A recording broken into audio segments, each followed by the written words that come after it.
So first of all, we'll have the mobile switching center.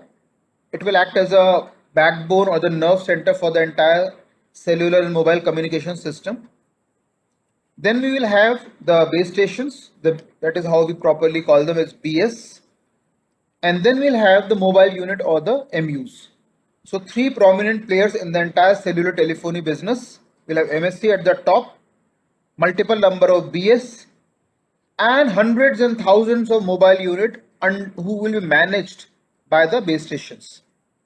Now in this particular scenario, call is being initiated by the mobile unit. So first level of activity that will take place will be from the mobile unit. So both the base station and the mobile unit will keep a track of these channels: FCC forward control channel, RCC reverse control channel, forward voice channel, reverse voice channel. Same way, MU will keep a track of a pair of channels each: forward control channel, reverse control channel, forward voice channel, and the reverse voice channel. Now here mobile unit wants to initiate a call. So what will the mobile unit do? Use the RCC, exploit the RCC. So the first action that will take place, it will be on the reverse control channel of the mobile unit. Now the base, it will be forwarded to the base station. So base station will also receive on its control channel. Now since the request is coming from the mobile unit, so base station will use the RCC for its purpose, the reverse control channel, and then forward the request to the mobile switching center or the MSC. Now the MSC will apply the logic that where this call is meant for, whether it is meant for another telecom service provider who is in the same cellular business, or is it meant for the public switch telephone network, the PSTN. So that decision has to be taken by the mobile switching centers to where this call should be forwarded. So lot many activities will take place on the mobile switching center part. So we look at the C and D, means lot many activities are now taking place, and the call routing will be properly done at the mobile switching center end. So we say C and D are the most important part in this entire timing diagram. Now supposedly everything has got settled at the C and D end, means we were able to track where the destination is. We were also able to track whether the destination is a mobile subscriber or is it a landline subscriber. And the information is successfully conveyed by the MSC to the base station.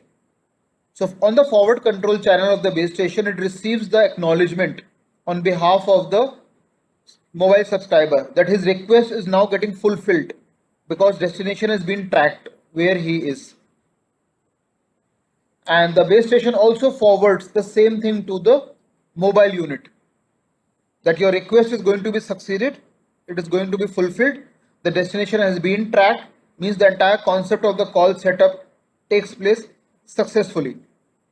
Now what next thing to be done is the base station has to inform to the mobile unit that you now switch over from the control channel to the voice channel. So that's the next important thing which needs to be done. But something more will happen at the mobile switching center end, the MSC. What will the MSC do? It will, first of all, now when I am going to make a call to somebody, the bell should ring at the destination end. So initially all process has to be smooth from the MSC side. So MSC will make sure that though it has asked the base station to inform to the mobile unit that yes, the call setup is going to be get done, but the entire process of channelizing and smoothing has to be done at the mobile switching center end. And also mobile switching center will do a second round of authentication, that whether the concerned subscriber is authentic or not.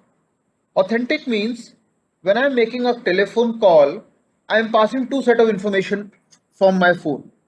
That is my equipment serial number, the ESN, and my mobile identification number, the MIN. ESN is my IMEI number, International Mobile Equipment Identity Number, which we have already discussed in the last class. If I want to see it, I just press star #06# and I will be able to see the IMEI number.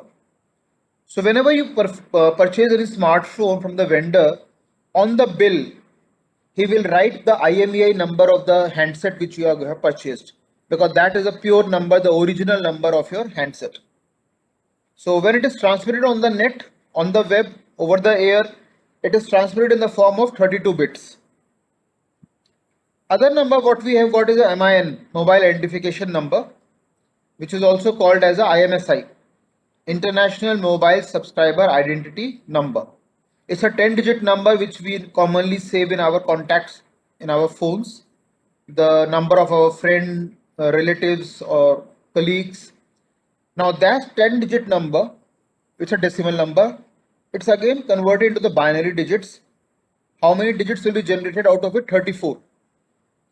So we said 32 for the IMEI number, 34 for the IMSI number. So that makes it 66.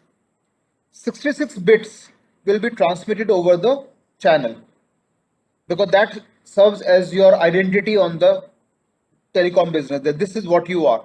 The combination of your IMEI number and the combination of your IMSI numbers, which is called as ESN number, equipment serial number, given by the OEMs, the original equipment manufacturer of your smartphones, and the IMSI number given by your telecom service provider once you approached him for the prepaid or the postpaid connection.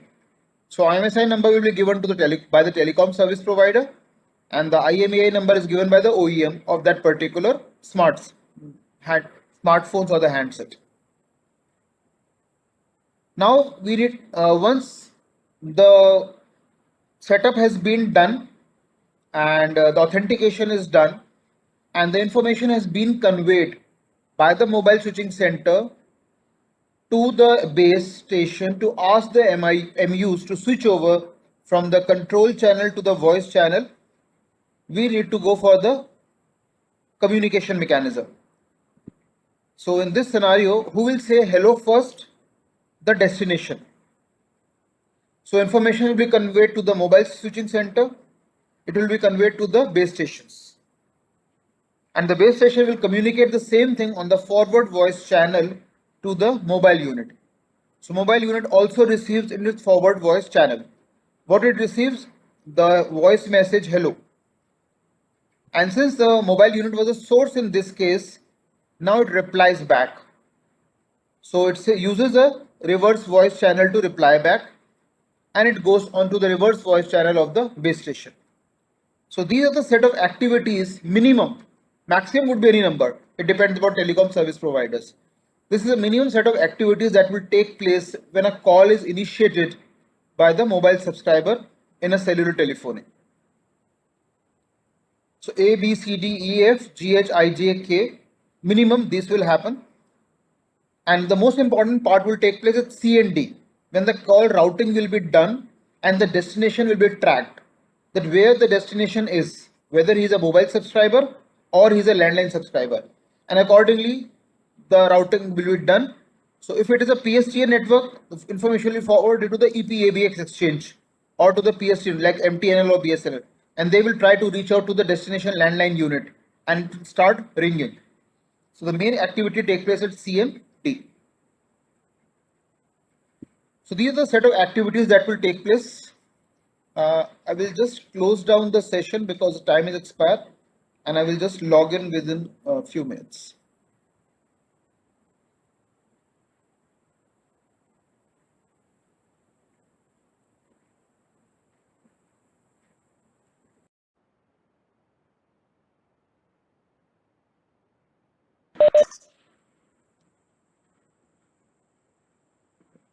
So we can look at this set of activities which are happening here.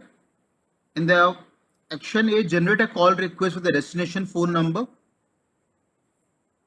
Then B, receives a call initiation request, and that is what we were discussing. We'll have the source equipment serial number, SESN, source mobile identification number, SMIN, and the DMIN is the destination mobile identification number. So source equipment serial number, source mobile identification number, and the destination mobile identification number, the DMIN.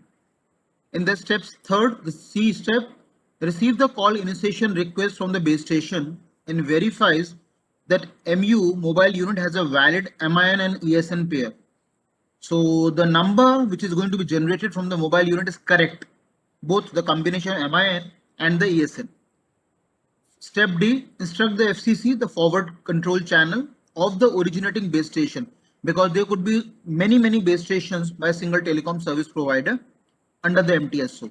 So from which base station is call is being originated. So that will become the source base station or the originating base station to move the MU to the pair of voice channel. Then number 5, page for the called mobile instructing the MU to move over to the voice channel. There were two things which we discussed in the last class also. One is a seeking and one is a paging. When a request is being forwarded from the MTSO to the BS to the MU, it is all paging. And when the backforth journey takes place from the MU to the BS to the MTSO, it is all seeking. You are trying to seek something from the MTSO or from the BS. At the step number 5, receives a page and matches the mobile identification number with its own mobile identification number, that is it me for whom the request is getting handled. So comparison will be done. If it is successful, it receives the instruction to move from the control channel to the voice channel, because initially everything is getting done at the control channel.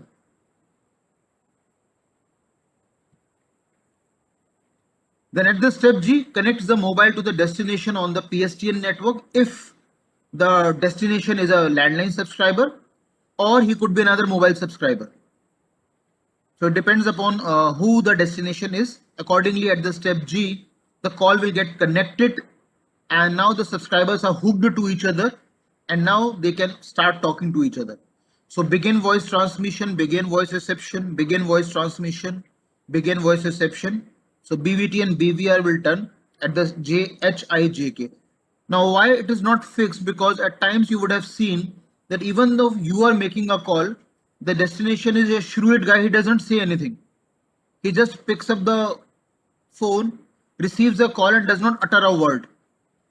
So when you will not receive hello, maybe you say the hello first as a source. So we are really not sure that who will reply back first. So depending on who replies back first, accordingly the begin voice transmission and begin voice reception pairing will start. Because in some cases we have seen that the destination does not reply back at all. And there's also a problem in the landline. You would have seen, if you make a call to somebody and the person receives a call, he talks to you and thereafter it does not hang up the call, means he is not terminating the call. So you will also go into the looping mode. You will also go into the waiting mode because your call is still alive. Destination can terminate the call. You cannot terminate the call unless and until you have got powers and privileges to do it. So there was a big problem in the case of the landline problem. But in the case of cellular telephony, either of the party can terminate the call. Source can terminate the call or the destination can terminate the call. So things have much more simpler and easier in the case of the cellular telephony as were there in the landline business. So that was all about the assignment, which was expected to be done by everyone in a given span of 2 weeks. So those who have mailed it, accordingly they will be given the marks, and those who have not done it, wait for the next assignment as and when it will be given, and make sure it submitted in time. Now let's come to the prominent issues which we need to understand and discuss in the AMP system. Sir एक request है sir, late submission के लिए sir कुछ marks काट लो sir. Request rejected. Let us discuss some of the prominent issues in the AMP systems. Now AMPS was the first system, advanced mobile phone system. We have discussed it multiple times. The chapter and the book start from the basics of the cellular telephony. Though in 2021 most of the things have become obsolete. But unless and until we study the first generations, we won't be able to appreciate sixth generation or fifth generation for that matter. How did the things start roll bowling? That was snowballing. So that is what the objective is. How did the cellular telephony business came into being? And I don't know how many of you have started seeing CY Lee book or not, but make sure we lay our hands on that book. That's a very important book, and we won't be able to understand the subject well if we do not read the book. Maybe some of you, the EC students, may have done it the subject in the BTech, so things might become easy for that, or maybe some of the CSC students might have done also, depending on which university you have done BTech. In our university, we don't teach it in CSC, but maybe some of the university might have taught the same subject in CSC. So make sure we go through the book. There are two standard books. One is a Rappaport and other is a C. Wiley. So we get because we can't discuss the entire book in PPT slide, and that too in a class, virtually impossible. Though I'll try my best to cover as many topics as possible, but the entire book cannot be discussed in a class, and that too in a PPT mode or in a learning mode. It can't be, and it's not possible. So it's clear word from my side. Get access to the book, hard copy, soft copy, whatever you can. Easier to do it, better it is for you. Now, first and foremost challenge is how to determine that our system is the most optimized system in handling the maximum number of calls per hour per cell. Now, in the diagram which we have discussed, we always consider to be a 7-cell structure. Means our cluster will have a collection of 7 cells because we are using a hexagonal shaped cell structure. 1 is me and 6 are my neighbors.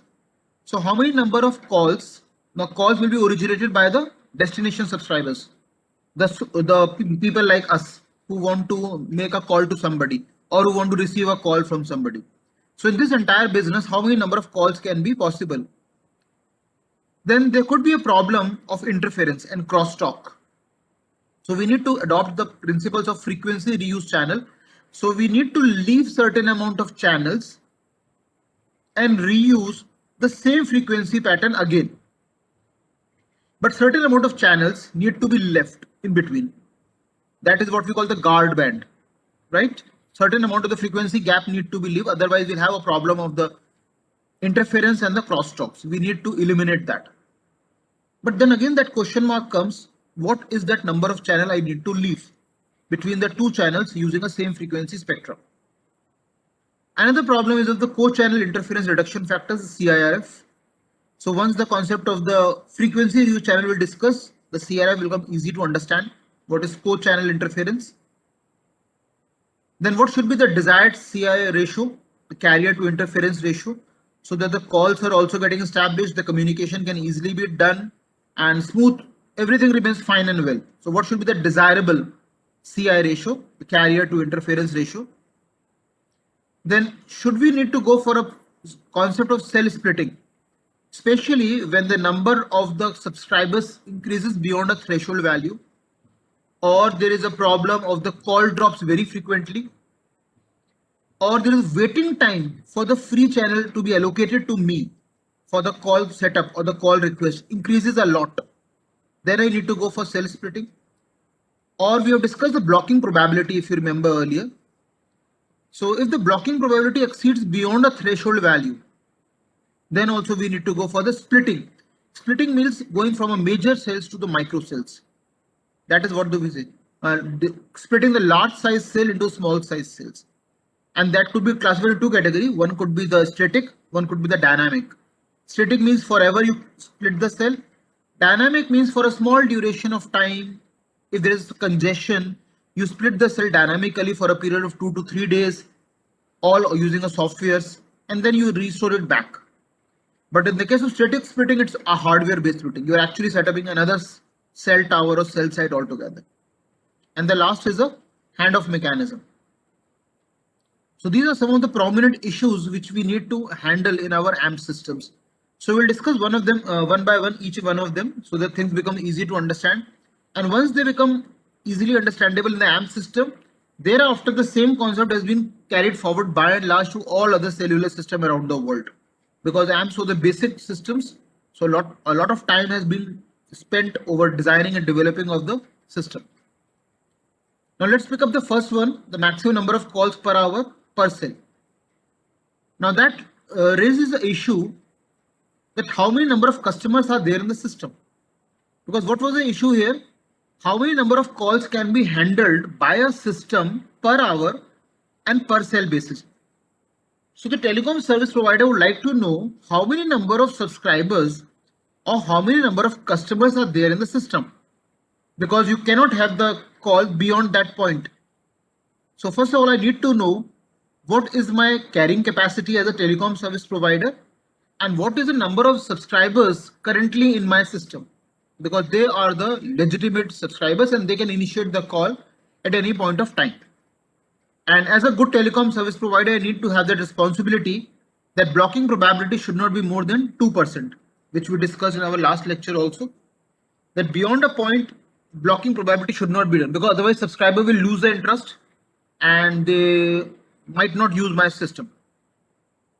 Or we say the call drop rate should be as low as possible, because again we have discussed in the previous lecture, the average calling time is around 1.76 minutes around the world. So if a two person are making a call, after the call setup has been done, we believe that the voice channel will be allocated for a duration of 1.76 minutes minimum. That's the average. We don't say minimum or maximum. It's a ACT, average calling time around the world. So if the two person are making a call, at least they will, whatever information they need to share, they will take 1.76 minutes to do it. So we say when a system is designed, system means the cellular system for a given domain or a zone or a region by the telecom service provider. When a system is designed, the traffic conditions in the area. Traffic conditions means the number of call getting generated, call forwarding, call routing, call relaying, everything, because they will all consume the bandwidth. The traffic conditions in the area during a busy hour. Now, what are the busy hours? Normally, the peak hours around the world are considered to be 9 to 11 in the morning and 5 to 7 in the evening. Why? Because this is the time the people are actually traveling, either using the public transport system, like they're traveling on a buses or local trains or metros, or maybe driving. Nowadays, all the cars have got Bluetooths, so you can easily talk to somebody while driving. So maximum number of people are free at this point of time where they're traveling, and they normally utilize the time by using any of the cellular services. So that is considered the busy hour, and that will help us in determining both the sizes of the different cells. Now, MPFA, again, if you remember, we have got different kind of cells. Like we got a MP micro cells, P is for pico cells, F is for femto cells, A is for atto cells. So micro, pico, femto, and the atto cells. Now, depending upon the radius of the cells, these are being divided. MPFA, and we have discussed that kind of the cells in the very first lecture. So I won't again go into, because that depend, nothing more to be understand here. Only thing is that the range and the dimension that varies. So micro, pico, femo, and the atto. Atto is the smallest in size. Maximum number, the range is very less. And what are the total number of channels within the system? So maximum number of channels were 832, and thereafter you need to manage it properly. Now let us suppose the maximum number of calls per cell is denoted by QI. So how many number of cells, how many number of calls per cell we are taking into account in AMP system? We are denoting by a symbol called QI, and the total number of customers in a system, or the total allowed subscriber traffic, what we call test, denoted, which is denoted by M of T. How do we calculate it? Very simple. We say QI by eta. So what is MT? Total allowed subscriber traffic, TAST, that is what we say, and we say it's a QI by eta, where QI is a sum total of all the number of calls getting originated per hour per cell in that particular domain or the zone, and eta is the total number of active mobile phones. So when a numerical will be given to you, you will have the values of denominator and numerator. You just need to remember the formula to apply it to obtain the relevant answer. Now let's do a simple numericals for it. I want every one of you to go through it before I speak it out.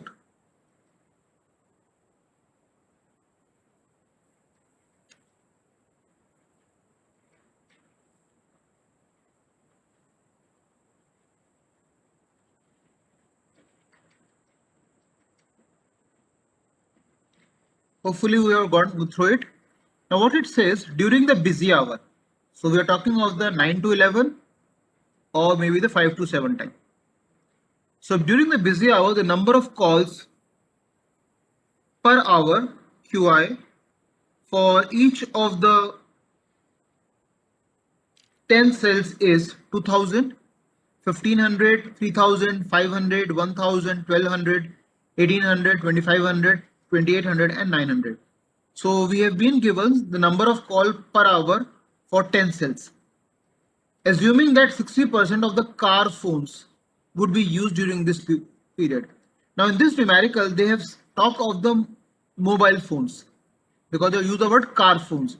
That means people are driving a car or they are passengers in the car and they are using that particular mobile phone. So the handoffs will happen. So same numerical will further be extended to handoff mechanism, how many number of cells you cross, how does a smooth handoff take place. But here they are not taking into account the static phones. Means the phones which are not mobile. For example, if you are sitting in your home or in an office and you are generating a call. So they have not taken into, they have only taken into account the active phones. So let's assume that active phones means both. Here in this case, the moving phone as well as stationary phones. Later on, when the handoff mechanism will come, they will have a bifurcation of the moving phones, the mobile phones, and the static phones. But here they are taking into account the active phones. That means including everything. So let's take that way. They include everything, though they have written the word car phones, but we'll take into account. Otherwise, the numericals they would have given more values. So here, since they have not given more values, though they have used the word car phones, but we'll take into account these are total number of active phones, because if you look at the numerical, the formula here, eta talks of the number of active mobile phones. That includes the mobile as well as stationary. So here, stationary mobile phones have not been given, only car phones have been given, right? So we'll assume we will not take into account the stationary mobile phones, as simple as that. It will have a factor of 1, as simple. And that one call is made per car phone. So determine the total number of customers in the system. How many number of customers are possible in a given system? Now, first of all, we need to add or sum up all the total number of the QI value which has been given to you. So we say QI is equal to summation of I is equal to 1 to n QI calls per hour. So 10 cells have been given. So we say summation of I is equal to 1 to 10. And then we add all these values.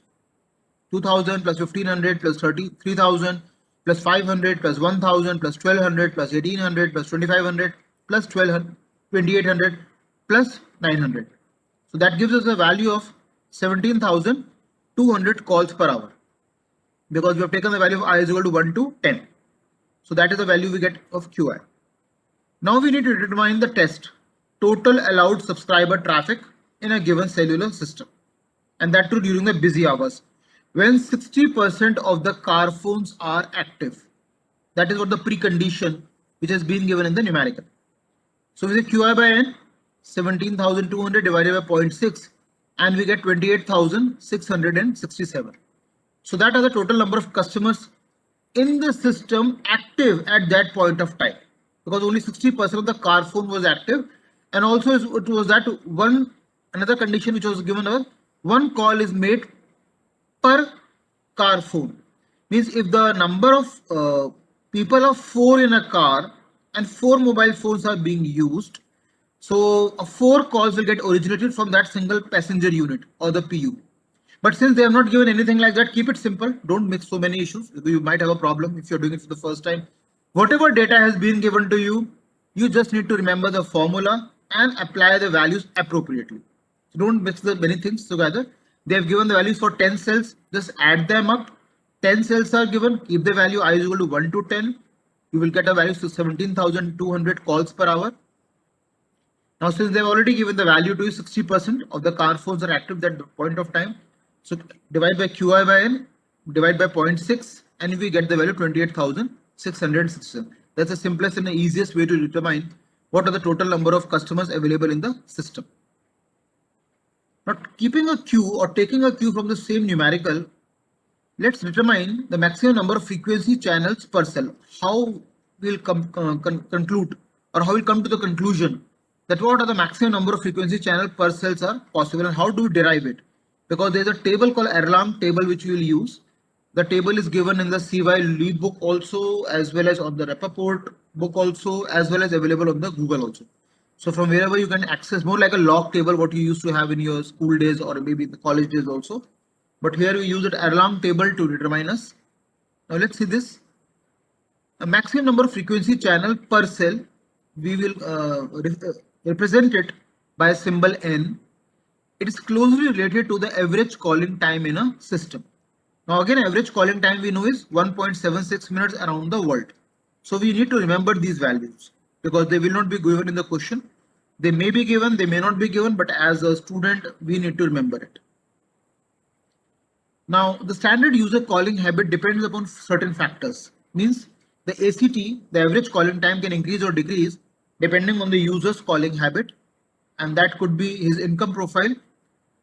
Nowadays, though, incoming calls are free, but if you remember the earlier days of cellular telephony in India, both the incoming and the outgoing calls were chargeable, and the charges are also very high. Something like 4 rupees per minute for the incoming call, 6 rupees per minute for the outgoing call. I'm talking early 2000. Then slowly and steadily it got diminishing from 4 rupees to 3 rupees, then to 2 rupees, then 1 rupee, and then till few paisas, and finally the now incoming call is all free. Then what are the charging rate? Because customers are very much conscious that if the rupees were 4 rupees per minute, so moment 58 or 59 seconds were going to come, the people used to disconnect the call. Because again 4 rupees has to be, because even if you're making a call for 1 minute and 2 seconds, you will have to be at 8 rupees because it was per minute basis. So people are very conscious while making a call or while receiving a call because a lot of money was at the stake. So charging rate depends what are the charging rates prevalent in the particular domain where the cellular telephone is being in business. Then what are the behavior patterns of the people? For example, the introvert and the extrovert people. If they're introvert, they will talk very less. An extrovert, they speak a lot. So that depends upon the average calling time in a system is how much. For example, if there are many number of the calls in the system and the MTSO and the BS are observing, the two person are calling for a very long time. Every day they talk to each other for 15-20 minutes. Because they keep a track of all the habits. What is your profiling? They do it nowadays. Many algorithms are available. Those of you might be working social network or sentiment analysis. It's very easy to keep a track of any person's nowadays. What are the sites he browses? What are his activity on the web? To whom all it calls, he calls. Everything is now trackable.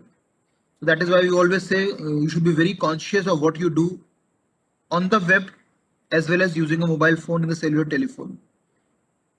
Don't write messages which could be a problem for you in the times to come.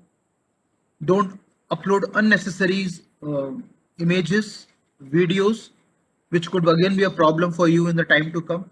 Be very conscious of what you do on the web because that's a smartness that comes in. So everyone should be conscious of what his social profiling. You are not a celebrity, simple common man who should be very conscious of the things, and so you don't also get into scams. Again, since I work in security, that's a very simple advice from my side. Never ever use your debit cards for doing online shopping on the web. If at all you want to use your credit cards. And if you ask me, which the advice might look very anti-digital India, never do any shopping on the web. Don't make any digital transactions. The hardcore currency, the cash money is best. No security problems. No digital profiling is getting done, and you decide on your own where you want to spend the money. Now, since you're not a very high-fi businessman, you are not dealing into millions and billions of dollars, where government wants to keep a track that what you are doing, you are purchasing shares of a company. If you are doing that business, then it's fine. For a simple common man who is just living a normal, ordinary life, a cash payment is good enough. Because if certain fraud take place, he may not be able to handle it. But yes, if you are well aware of the technology, you can bear the losses and you are conscious of how to use the technology in a best possible manner, you are free to do it. Then there is no problem. Because now most of the time what we come across the cases when we work with the certain agencies, he's the person who is getting fraud, who's getting spoofed. He's a normal ordinary guy who did not know how to use his credit and debit card also. He did not know what is about the issue of the logouts, what is the value of cookies. So we don't want a common person to get trapped into the cyber business. Only when you're well aware with the technology, you know what you are doing and you know how you are doing, and you are well aware of the thing that if certain things go wrong, how you will manage it, how you will handle, then it's fine. You should go sir this एक way. Query है sir please. Sir लेकिन government तो बड़ा pressurise कर रही है sir online payments वगैरह करने के लिए, और बहुत सारी जगह तो मैं कैश तो रिसीव ही नहीं किया जाता। इवन आजकल 50-50 रुपए भी जहां मांगे जा रहे हैं वहां भी कह रहे हैं डेबिट कार्ड क्रेडिट कार्ड लेके आओ। हाँ, तो इन केसेस में use your credit card rather than using your debit card, because debit card is instant going of the money from the bank account. Credit card means still you will get a bank statement after 28 days and you will be given a time to make a payment. And if you think certain payments are not legitimate, you have not made it, you can file a petition to the concerned bank. They will give you a time of 3 days, 72 hours, as in when you receive your credit card statement. And if you have not made any of that particular transaction, you can lodge a complaint against your bank immediately within 72 hours, and you don't make any payment. The bank will initiate the inquiry, and unless and until the case get resolved, you will not be charged any interest for that particular transaction.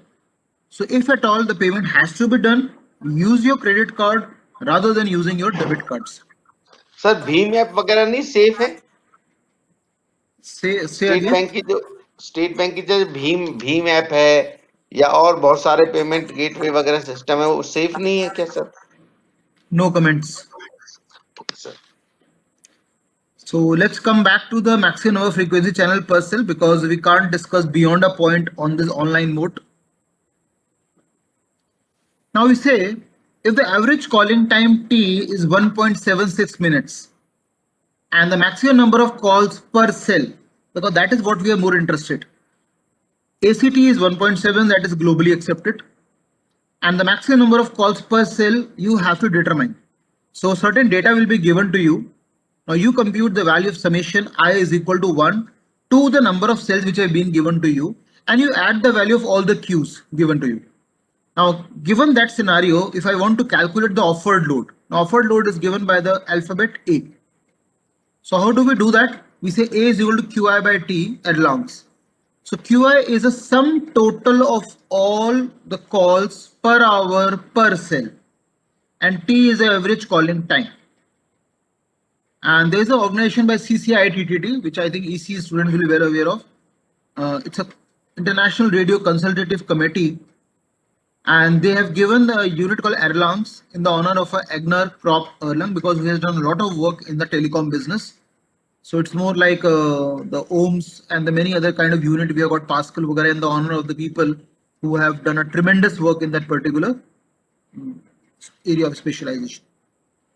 So we need to remember the formula A is equal to Qi by T Erlangs, and given the two known quantity, the third unknown quantity can be determined easily. Now let's calculate the offered load calculation in amps. How do we compute it? Let's read it silently for a few seconds.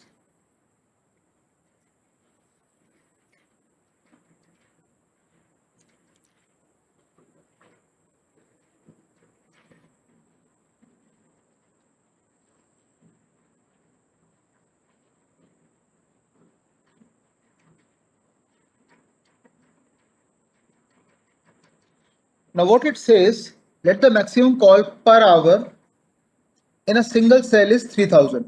So here only one cell has been given to you. So you don't need to do a multiple number of submissions. Here they have only taken into account one cell, which is 3000. And the ACT is 1.76 minute. The blocking probability, even if it is not given, you should very well know and remember it is 2%. Because beyond a point, we cannot allow the cellular system to operate. So then we need to compute the offered load. So here we say Qi by T, Q is simple 3000, T is 1.76 minute, and the blocking probability is considered as 2%, which is now not used now, but will be used for after some amount of time. We will go to the Erlang table and determine certain values from there. So here blocking probability is 2%, and computing the offered load A is equal to Qi by T Erlang. So we get the value as 88 Erlangs. That's the unit for it. So that's the offered load in that particular cell. of a telecom service provider. Given that the maximum number of calls per hour per cell in that single cell is 3000. So maximum offered load which can be offered by that particular telecom service provider using a formula QI by T Erlang's comes to be 88. Now what we need to compute further, we need to compute the maximum number of channels n. And what was n again? If you remember here, we have seen the maximum number of frequency channel per cell. That is what the n is, capital N, and that is what we need to compute. Now from where that capital N will come? For that we need to go to the Erlang table. Now Erlang table will receive certain inputs and will give you certain outputs. Now what is that input you want to carry with you so as to obtain the desirable output? The blocking probability, we know it's given in the question. Even if it is not given in the question, we need to remember it is 2%, right?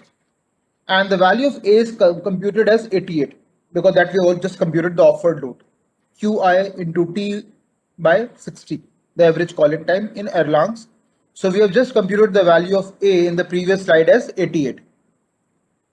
Now we need to determine the maximum number of channels n from the table 1. Table 1 is a block called cleared table, also called as a Erlang table.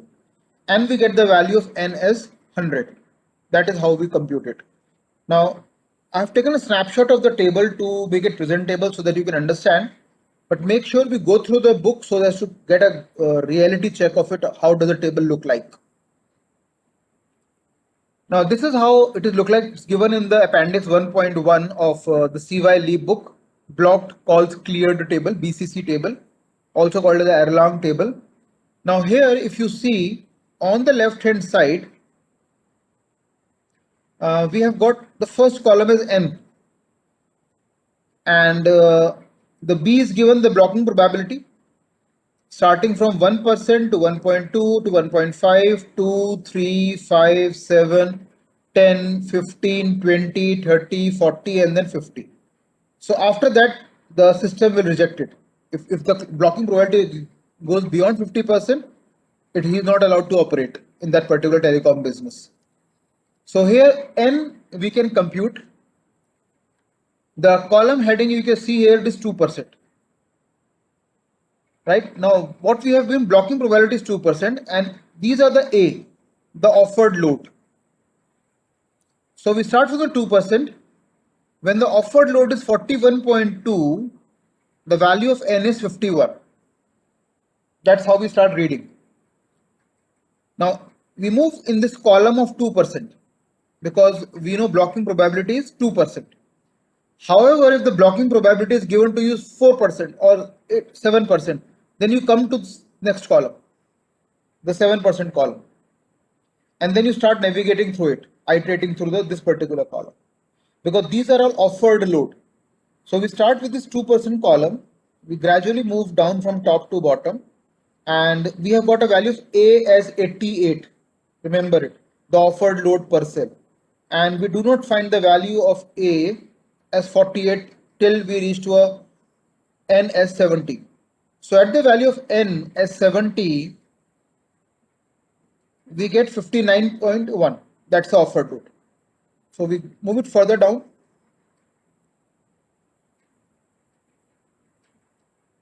And then we further navigate. And here we reach to a value of 88. So our A was 88. And in this column of 2% blocking probability, the number of channel value of n comes out to be 100. So if we are asked that this is a given data wherein you want to compute the number of channels per cell in a given system with the blocking probability of 2% and the offered load as 88, then the n comes out to be 100. Now this 88 is again we have computed, it was not given to us. So we need to remember that formula of A, which is Qi into T, Qi product T divided by 60 Erlangs. So Qi, if there is only one cell, we took the value as 3000. If there are many number of cells, add them up to come to a cumulative value of Q, multiply with the average calling time 1.76 minutes, divide by the 60, that is already denominator value is freezed, and the value of A comes out to be offered load in Erlangs, something like this. So BP was 2%, even if it is not given, assume it. ACT, if it is not given, assume it. Maximum number of calls per hour in a single cell will always be given to you in a numerical, either for one cell or many number of the cells, right? So you compute the value of A, and using A and using blocking probability BP, we'll compute the value of N, which is the maximum number of channels in a given cell in a system. So N we need to derive from the Erlang table, which is also called a blocks call cleared table or the BCC table. It is given in the appendix 1.1 in the CY Lee book. So those of you who are having a book can go through the appendix and then they can see this. So now we need to understand this table. Let's go through it again if you have missed out something. On the first column, we have got a value N, capital N. And starting on the second column till the 50%, the blocking probability, we have got all B's. So if the blocking probability is 1%, then we get the offered load this. If the blocking probability is 1.2%, then we get the offered load as this. So these are the values of the offered load given to us. So we come to this 2% blocking probability column, and then we start navigating, iterating through the values. So 2% we reach to value 59.1. And we have computed the value of A as 88, remember.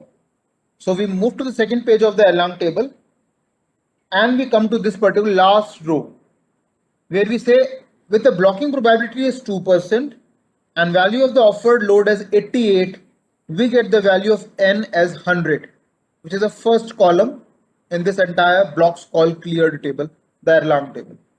So that takes us to the value of the N as 100. I hope it is clear now to everyone, and we should be able to do it easily when we go through the book and do it. Having discussed that much, इस formula को किस चीज find करने के लिए use कर रहे हैं? हमने पहले ऑफर्ड नोड निकाला, कितना लोड ऑफर कर सकता है एक single base station within a given cell of a system. So first of all we computed the offered load. Offered load के अंदर we took the account the value of the Q, कि what are the maximum number of calls per hour per cell possible in a given system. और वो value would have been given to you in the question. तो उसके लिए आपको कुछ याद रखने की जरूरत नहीं. What you need to remember is the average calling time, which is 1.76 minutes, because that will not be given to you, and the blocking probability globally accepted, which is again 2%. However, if you look at the Erlang table, they have taken into account blocking probability starting from 1% to 50%. But theoretically, it might be possible. Practically, as per the regulatory guidelines of any government, like we got TRAI in India, Telecom Regulatory Authority of India, beyond 2%, it is considered unacceptable. That 2% is the maximum blocking probability, means a person is trying to make a call, he's trying to set up a call, and he's not allowed to do it. That is something which is not acceptable.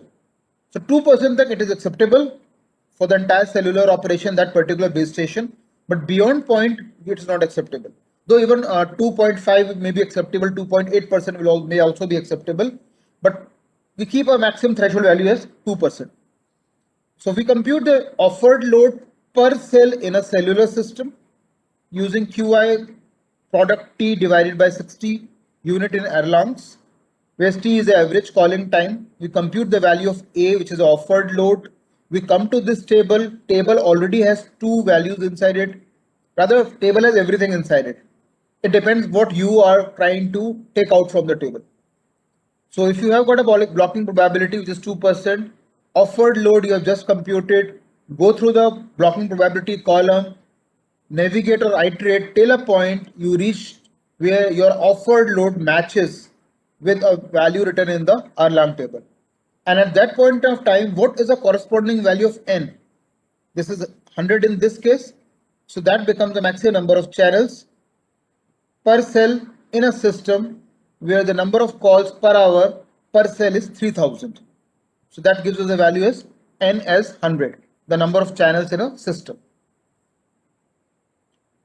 Now, having a broad understanding of the things, this is how it works in a typical cellular operation in an AMP system. Let's take another numerical and discuss more part of it. We say let the maximum calls per hour in a cell is 28,000.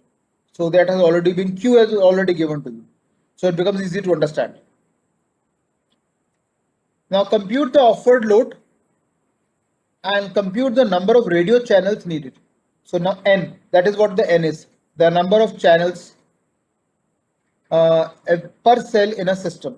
What is the value of the N we need to compute and what is the value of A we need to compute. So it's the same example what we have discussed in the previous slide. A is equal to Qi dot T divided by 60. So is it 28,000 into 1.76 divided by 60, we get in Erlangs, we get the unit. Then we take the value of A, we take the value of blocking probability as 2%, which is considered to be the threshold value. We go to the blocks called clear table, BCC table, also called as Erlang table, and we compute the value of N. We don't compute, we fetch the value because the value is already listed in the Erlang table. So using the BCC Erlang table, we compute the value of A, which comes out to be 28,000 into 1.76 divided by 60 Erlangs. We get the value of 821. Now 821 was very long in the Erlang table. So again, I have not pasted this snapshot of the Erlang table. It was very long table. And we get the value of N as 820 channels per cell. So N is a maximum value. The N is a capital N, number of channels per cell in a system. So we get the value, the first column of the Erlang table text talks of the N. So again, we go to the blocking probability column with the blocking probability of 2%. We start iterating through it till a point we reach a value of A as 821. And whatever is the corresponding value of N matching to the value of A as 821, we note it down and that comes to be 820. So we fetch the value of N for a given value of A and a given value of the blocking probability BP, which is 2%. So for a given 2% and 821, we get a value of N as 820 channel per cell. So today I want every one of you to at least go through the table and do the numericals after the class is over, whenever you get a free time, today or in the coming week. At least you can correlate, otherwise you will understand it here and then you will forget it by the next time next class happens. So make sure we revise it or recap it or at least do it once to correlate that how the things are working in a cellular operation so that the understanding of the subject becomes easy. So we fetch the value of the N from the Erlang table. So our Cisco session will expire. So I will close down the session and then I will restart the session within a few minutes.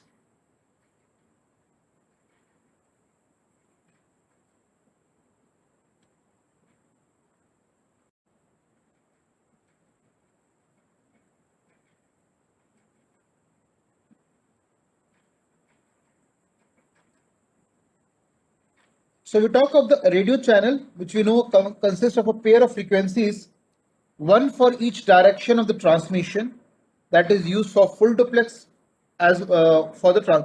So every radio channel will consist of a certain pair of frequencies, and for both, means from the mobile station to a mobile unit to the base station, and from the base station towards the mobile unit. So a full duplex transmission. And let's consider a particular scenario where we'll have a particular radio channel, let's say F1, used in one geographic domain or a zone to call a cell, let us say Ci, with a broad coverage radius R, which can be used in another cell with same coverage radius at certain amount of distance, which is D. So at a distance D away. So a particular radio channel, say F1, used in one geographic zone to call a cell. What is that cell? Ci, we denoted by C1 or Ci, with a coverage radius R. R is the radius of the cell, which can be used in another cell with the same coverage radius at a distance D away. So we need to find out how many number of the channels or how many number of the cells need to be left between the source and the destination, which use a same frequency pattern for the transmission of the signals.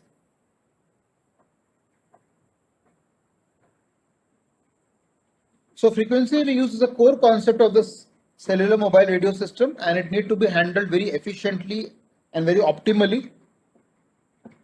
In a frequency reuse system, users in a different geographic location.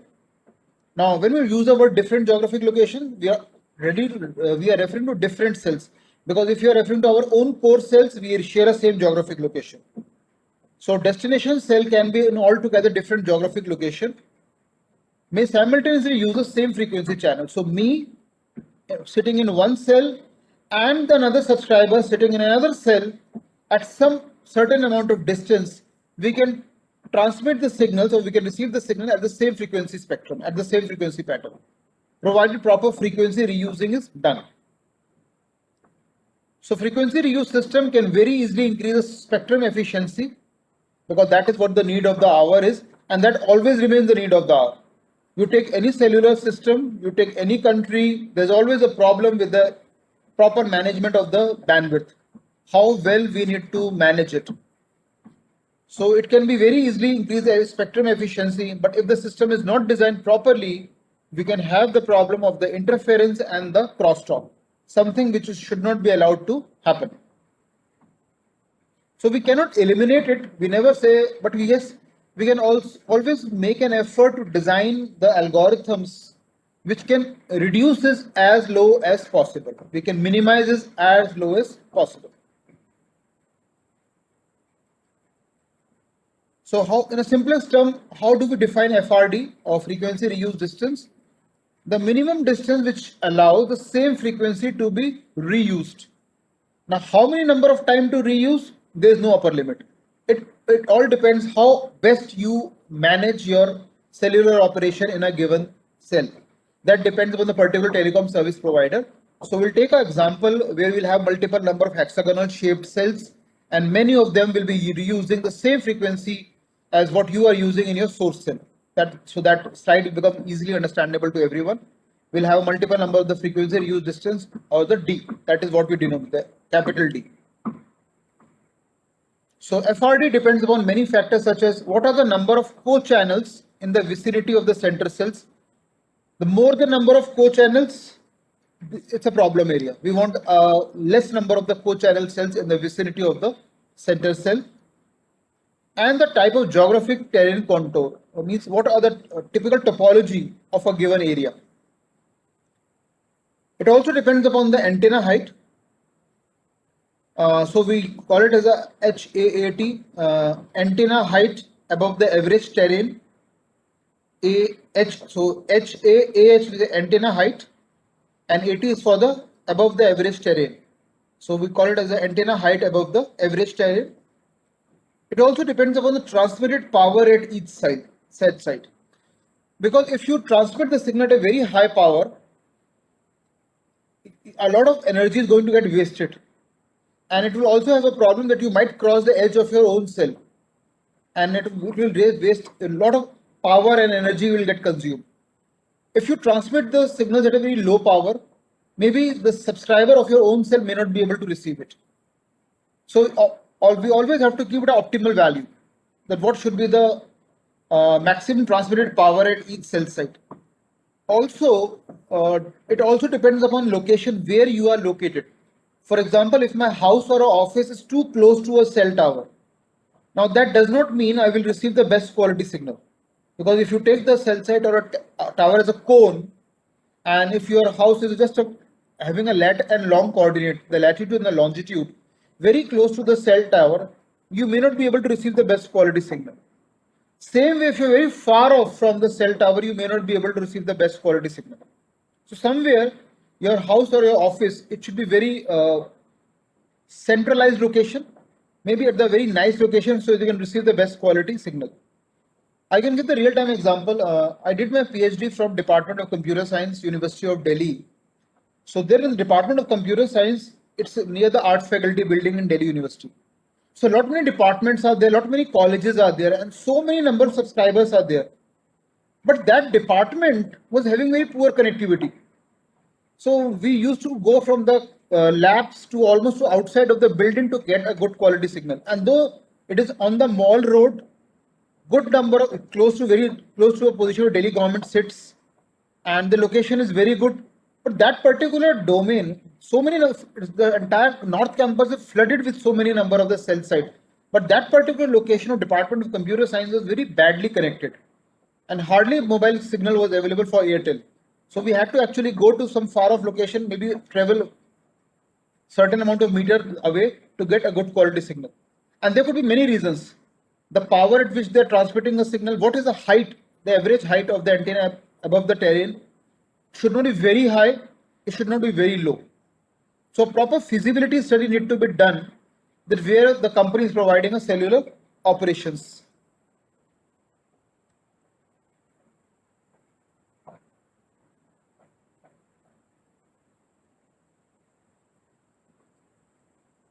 So frequency reuse distance is denoted by a symbol D, and which can be determined from an equation called D is equal to square root of 3 product K into R.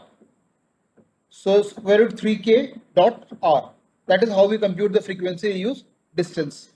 Now R is the radius of the cell, D is a frequency reuse distance, and K depends upon the number of cells in a cluster. So what are the different values of D if we keep on changing the K?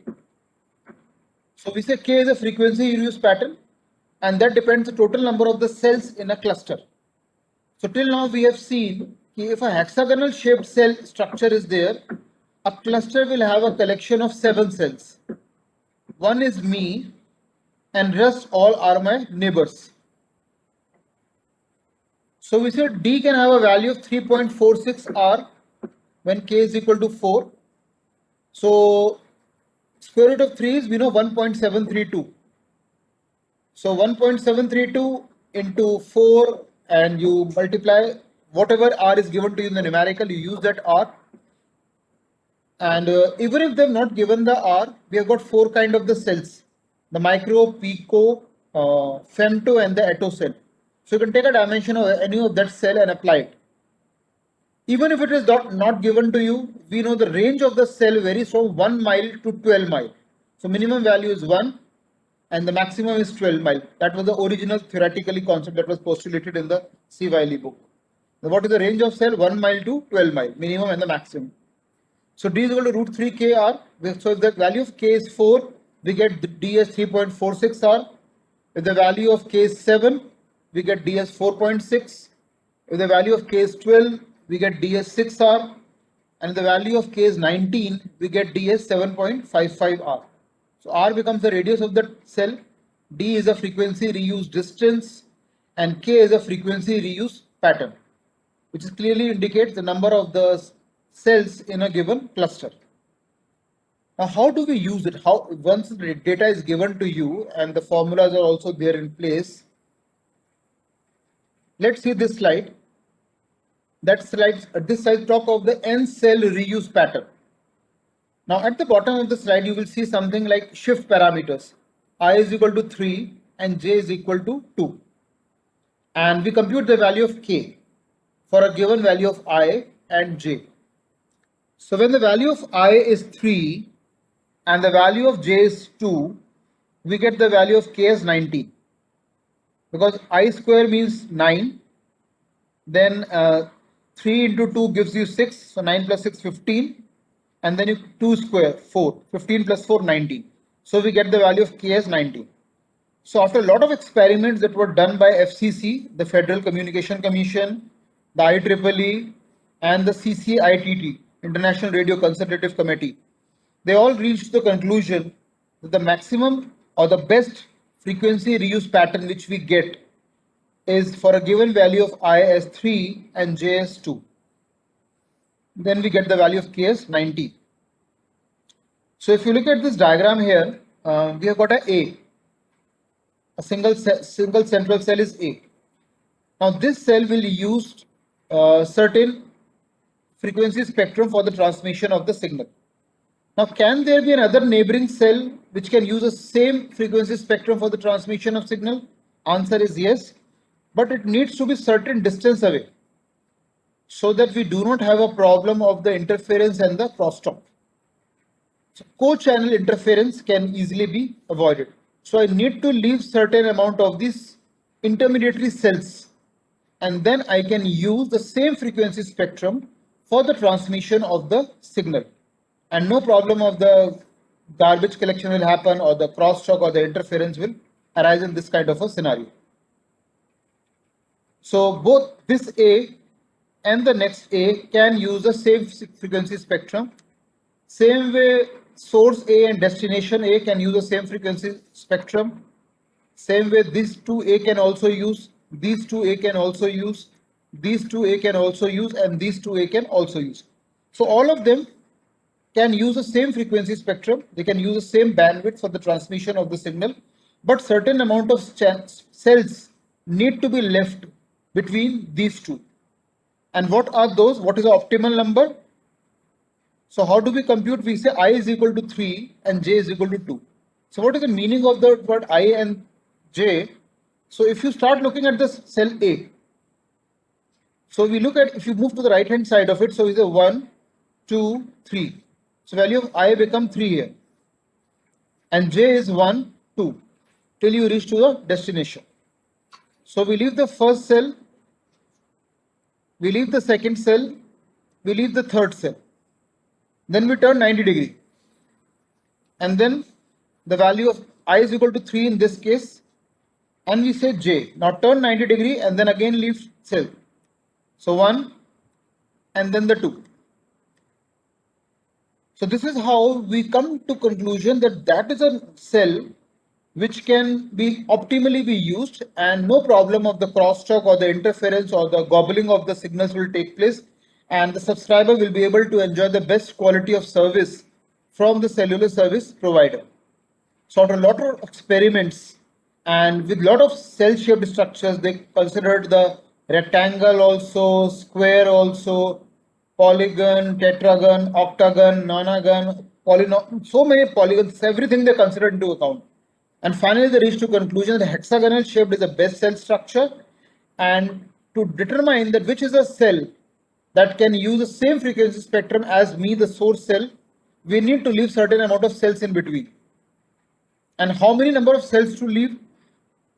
In what is the manner in which we leave, what is the mechanism we need to adopt? For that they gave up this diagram, that this is how you should compute that the source and the destination cell can use the same frequency spectrum. That is what a frequency reuse. Reuse means you are using it more than once, but leaving certain amount of cells in between so that to avoid the problem of the interference.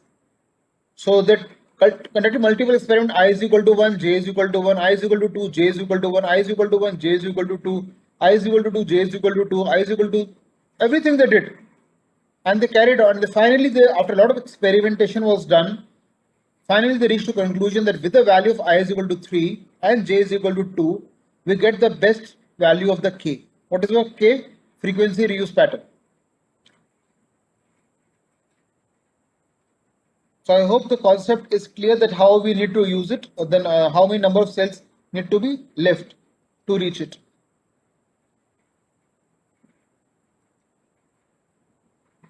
And the diagram is given in the CY Lee book also, as well as in the Rappaport book also, because a standard diagram. Everywhere you take any telecom book that talks of the cellular telephony, that this is the backbone diagram to determine the value for the k, the frequency reuse pattern. So when we say n cell reuse pattern, so if you are using a cluster size of 7, then you will call it as 7 cell reuse pattern. So that depends upon the cluster size, what are the total number of cells you are taking into account in your cluster. Now that moves on to the next topic of CCIRF, which is called co-channel interference reduction factor. So if all the cell sites transmit the same power, then we say K increases and the frequency reuse distance D decreases. Now, so what should be the transmission power? There's a debatable question even on that. That what should be the maximum transmitted power to be used by a given cell site? Whether it should be very high, whether it should be very low. So there's no perfect answer for it. As I said earlier, it depends lot many factors. That what is the population density? What are the what are the maximum subscriber? What is the traffic condition during busy hours in a given cell? What is the topology of a given cell? So depending on lot many factors. So increased D reduces the chance that the CCRF or the co-channel interference may occur. So what should be the objective of any engineer? Objective should be find out the minimum MFRD, minimum frequency reuse distance, because you are leaving that many number of cells. So if you leave many number of cells, that is also a problem. So leaving minimum number of cells, we come to a value of D. That is very good. Because if you leave that many number of cells in between, your chances of reusing the same frequency diminishes. It reduces. So less number of cells should be left, and very quickly I should be able to use another cell with the same frequency spectrum. So if I am a telecom service provider who has spent a lot of money on investment part in setting up a cellular operation, I don't want many cells to be left between two cells which use the same frequency spectrum. I want the number of cells to be left should be as low as possible.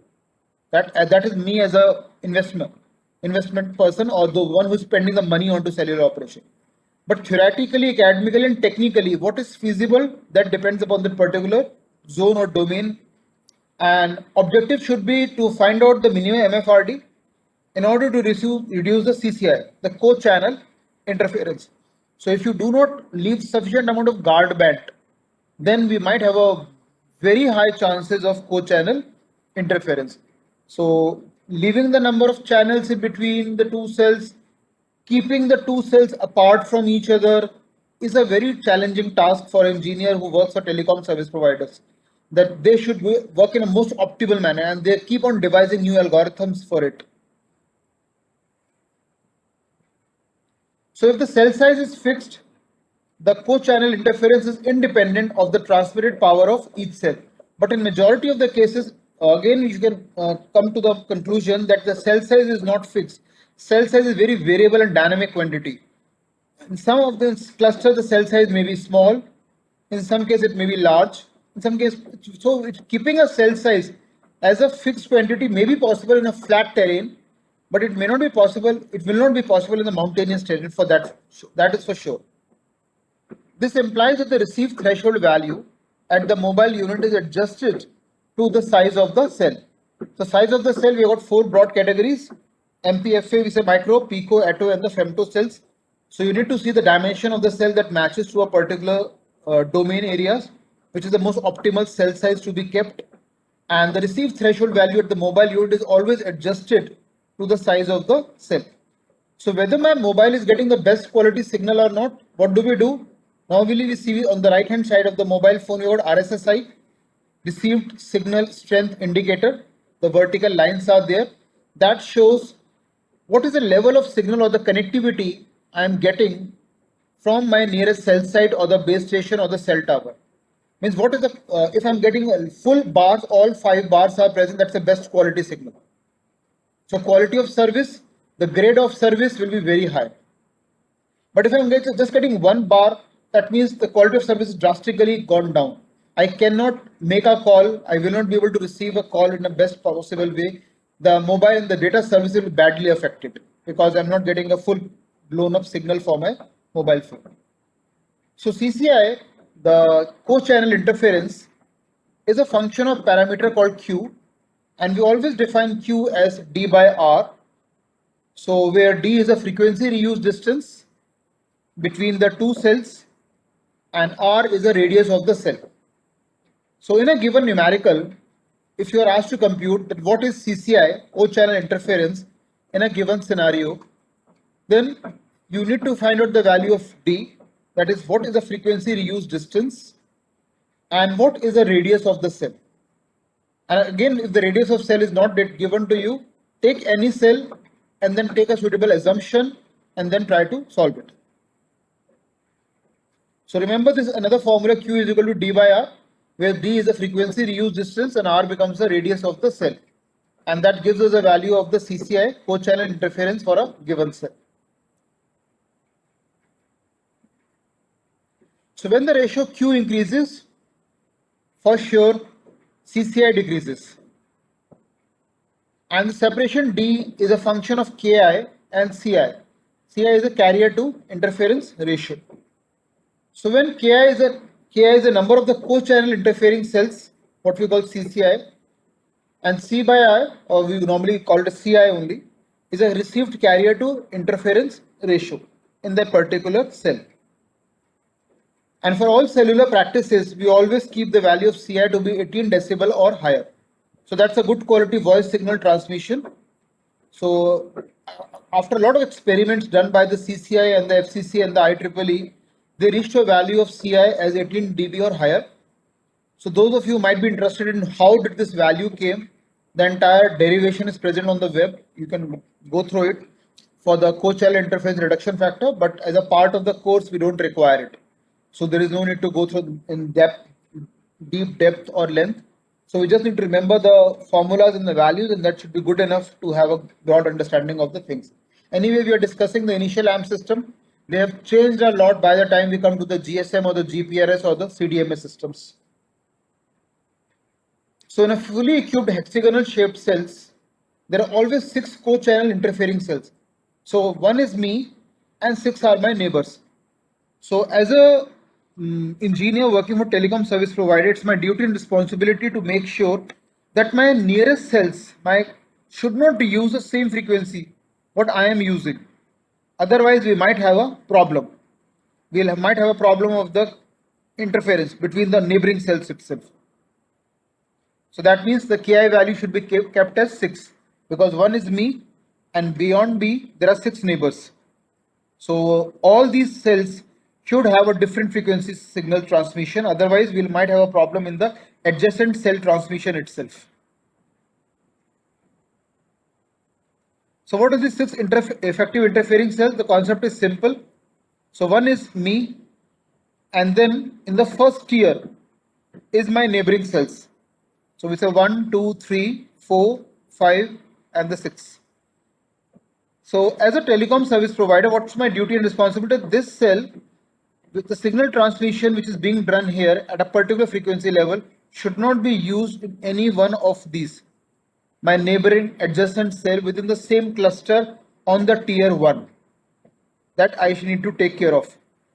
Same way in the tier 2 might have a problem. So first tier, and then we need to leave certain amount of frequency reuse distance within these cells also. Or if we keep them as very adjacent, again frequency spectrum need to be left. So point is, remember is that wherever you use a cell, you must leave certain amount of the frequency reuse distance if you want to use the same frequency. If you want to reuse the same frequency spectrum, you need to leave certain amount of guard band. So frequency reuse distance has to be there. Then we'll have a second tier. Again, second tier will have its own hexagonal shaped cell structure diagram. So we'll have the hexagonal shaped cells all along the periphery of the second tier, covering the entire second tier. Again, we need to have the minimum FRD, the frequency reuse distance between the two cells that use the same frequency spectrum. Otherwise, we again have a problem of the interference or the crosstalk. So we need to leave it. So if the number of subscribers are very less, population density is very low, these problems don't arise. For example, if you go to any of the European countries like Norway, Finland, Denmark, the population density is phenomenally low. There we don't have these kind of challenges. But if you come to the countries like Asia Pacific, we have got a full Asia, the China, India, Bangladesh, Sri Lanka, Nepal, there are so hundreds and thousands of people are there. So there we need to adopt these kind of mechanisms, otherwise we might have a big problem of the interferences. But in the countries which are very small, you will not worry about the frequency reuse distances. Even the cells can be far apart from each other. Hardly there will be any problem of the interference and the garbage collection kind of things, the crosstalk phenomena. So frequency U resistance can be increased or decreased, but here in the populous countries, you need to be very careful that what is a number of the minimum cells we need to leave between the two cells that use the same frequency spectrum. Because if you leave large amount of cells, again your telecom service provider will blame you as an engineer that why you're wasting that many number of cells. Try to come to as low as possible because you want a same frequency to be reused nth number of times in a same cluster comprising of many number of cells. So my cluster can have 4 cells, 7 cell, 12 cell, 19 cell. So if you remember the value of K is 4, 7, 12 and 19. So that was a slide if you have seen where we computed the FDRs. Yeah. So we can have the K frequency reuse patterns, K is 4. So means 4, and my cluster size become 4. My cluster size becomes 7 cell. My cluster size become 12 cell. My cluster size is 19 cell. So I need to make sure that the cells don't get wasted.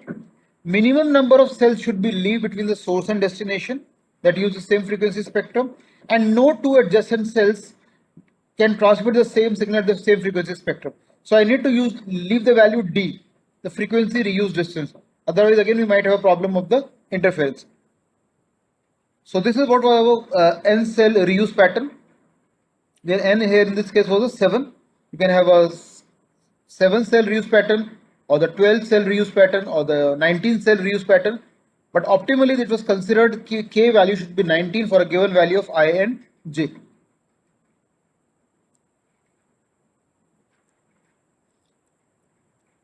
Coming back to the slide, yeah, the 1 tier, 2 tier and 3 tier architecture diagram. So second tier we have seen, then we'll have a third tier. In the third tier also, we'll have the cells, just like the organization of the hexagonal shaped cells get done in the first tier and second tier. And this is how it keeps on expanding. So we have taken into account only first tier, second tier and third tier, fourth tier, fifth tier, and then gradually from the central core cell, you start expanding towards outward directions. So multiple kind of peripheries will come, third tier, fourth tier, fifth tier, but then we always need to make sure that the minimum D should be left out. And when we compute CCI, the co-channel interfering cells, we say Q is equal to D by R, where Q is a value, that is CCI, co-channel interfering cells, and we compute using in numerator we keep D, frequency reuse distance, and in denominator we keep the value of R. So Q is equal to D by R, and then we can easily compute the value of CCI. Now for computing the value of desired CI, carrier to interference ratio, so as long as the received carrier to interface ratio is same, where both at the mobile unit as well as at the base station, then we say system is a balanced one, because here things are comparable, they are same and the uniform. And we normally compute the CI using an equation Q is equal to 6 C by I 1 by gamma. Now gamma we'll see is a path loss slope. Q we know is a CCI, co-channel interference cells, and we say path loss slope gamma will always have a value of 4 in a mobile radio environment. So for cellular operations we keep the value of gamma as 4. So if the value of Q is given to you, even if it is not given to us, we can compute using Q is equal to D by R, frequency reuse distance divided by the radius of the cell. That will help us to compute the value of Q. Then gamma is already known, is considered a constant factor of 4 in a mobile radio environment. So we'll apply as a path loss slope, and then we can compute the value of CI, carrier to interference ratio. Or carrier to interference ratio can be given to you and you can be asked to compute the value of Q, because remember we have said that in cellular operation, for a good quality of service and for the good grade of service, where we talk of the good quality transmission of the voice and data, the CI has been kept as 18 dB, 18 decibels. That is a value which came after a lot of experimentation was done. So we don't need to go into that deep details. Now AMP system has been overridden by the multiple number of most cellular business systems. Like we have got GSM, the GPRS and the CDMAs. So we don't need to go into that derivation. Neither it is needed, neither it is required. Even if you can remember and retain the formulas, that is good enough. So the CI value is 18 decibel. So gamma we need to remember. It's always a value of 4 in a mobile radio environment, and we can compute the value of Q, the CCI, the co-channel interfering cells. So we'll keep this discussion till this point. Numericals we'll do it in the next class, and I want every one of you to at least go through this concept once again.